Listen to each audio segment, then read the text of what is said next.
Lots of students in A-level physics don't always give their answer to an appropriate number of significant figures.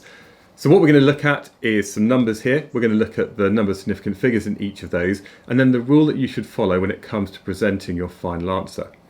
So what we have here is the number 15 written in various formats. So the first one, 15, we've got 2 digits there, and that's written in this case to 2 significant figures. The number underneath it, 15.0, is still the same size, but now we've got a trailing 0. So this is a 0 that's after the initial digits, and that's going to add to the significance. So this one here is written to 3 significant figures, and when we've got 15.00, that's now written to 4 significant figures. So the trailing 0 always adds to the significance. The number here though, 0.15, the first 0 doesn't count, and here this number is actually written to 2 significant figures, and if we've got 0.00015, then again the first zeros don't count, and it's only the numbers here that count to that significance. So we could have a number like 0.0000000000015. The fact that we've got so many zeros beforehand is completely irrelevant. Now the next one here, we've got 0.000 once again, but now we've got 150, and this last 0 is a trailing 0, so that adds to the significance, so that's going to be 3 significant figures. And this one here, 150 and 1500, this is where there's this common misconception that that first one is just written to the nearest 10, so maybe that's 2 significant figures, that's written to the nearest 100, so that's also to 2 significant figures.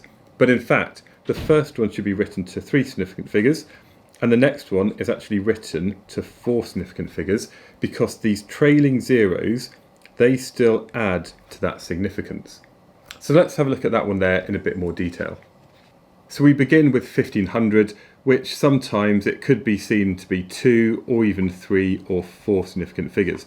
It's sometimes a little bit hard to tell, but that's where standard form saves the day. So for the first one, we've got 1.5 times 10 to the 3, so that's going to be 1500, and the 10 to the 3 really tells us about the size of that number. But it's 1.5 which is given to us, and that's written to 2 significant figures. 1.50 is going to be written as 3 significant figures, and 1.500 times 10 to the 3 is written to 4 significant figures. And I think that's where standard form is so important.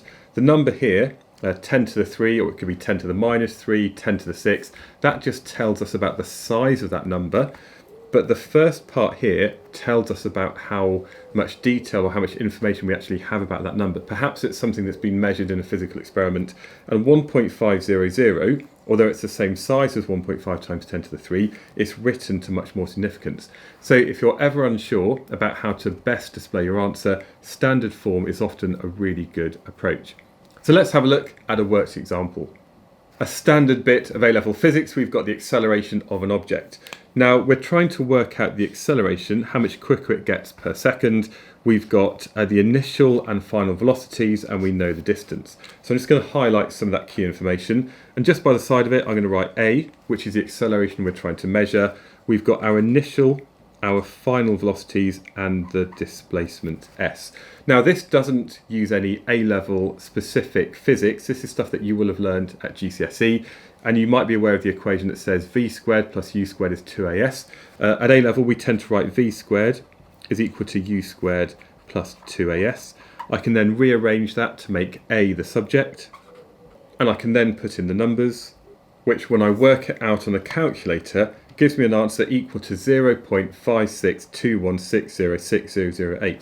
Now of course it's not going to be appropriate just to write down that full number. And for a question like this, we need to think about an appropriate number of significant figures. So looking at the question, we've been given u to 3 significant figures.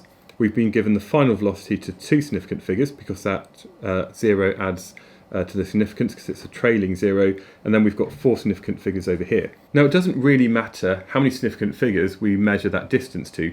We've got it here to the nearest millimetre, but even if we measured it to the nearest nanometre, that wouldn't affect the number that we've got here, which is our final velocity, which is given to 2 significant figures.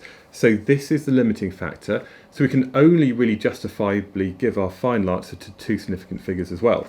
So 0.56216 is going to round down to 0.56. That's going to be the final acceleration, and of course it will also have units of meters per second squared. So I think that this is an appropriate way to give our final answer.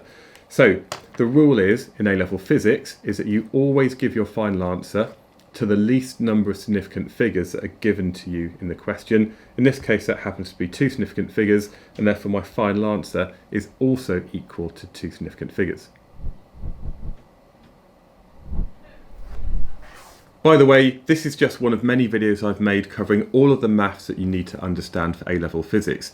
It's part of the mini course, which includes many more topic videos, multiple worked examples, and also a guide that you can download. You can find all of this over at alevelphysicsonline.com.